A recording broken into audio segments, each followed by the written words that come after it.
There is a moment in Attack on Titan that does not rely on Titan transformations, plot twists, or shock value. It's just a man on a horse, riding straight into death.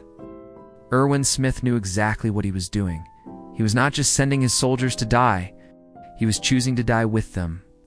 In this video, we are going to break down Erwin's final charge and sacrifice, why he made that choice, what it reveals about his character, and why this scene is one of the most powerful expressions of leadership and tragedy in all of anime.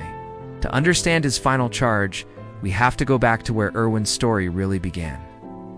As a child, Erwin was curious, too curious. His father, a teacher, shared a dangerous theory with him, that the king might be altering people's memories, that the history inside the walls was a lie.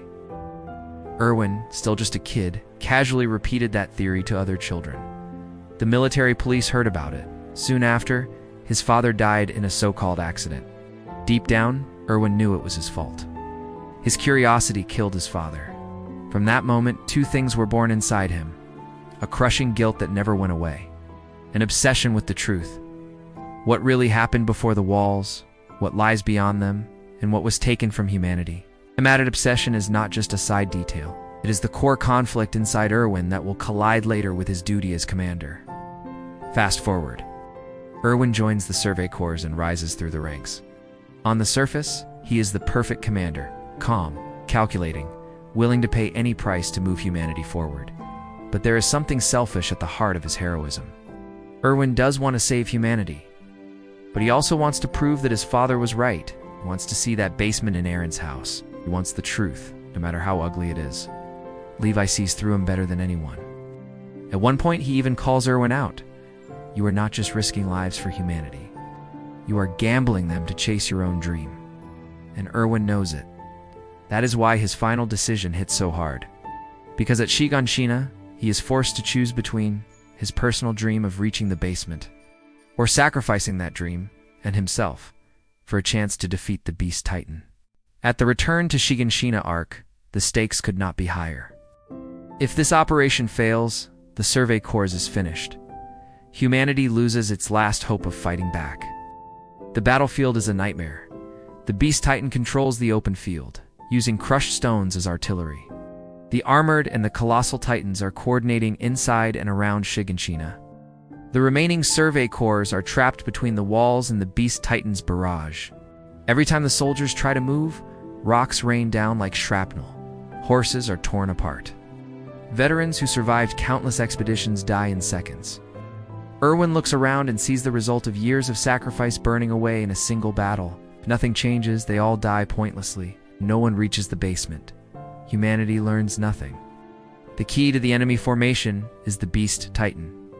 As long as he stands, the Survey Corps is trapped.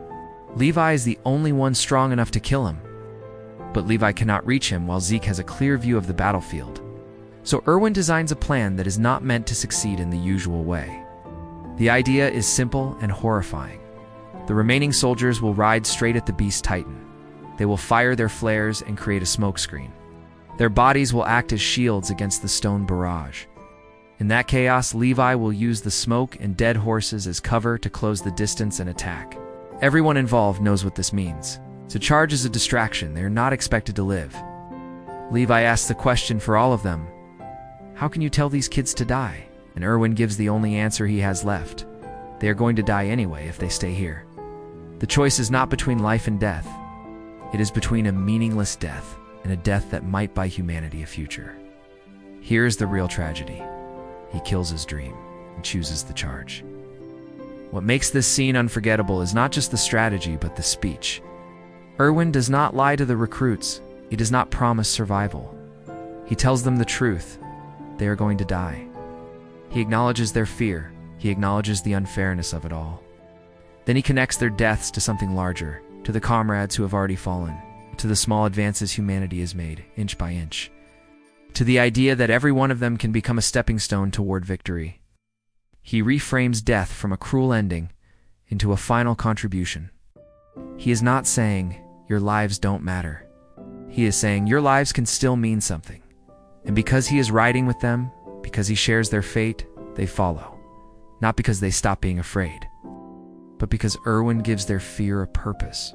The actual charge is one of the most devastating sequences in the series.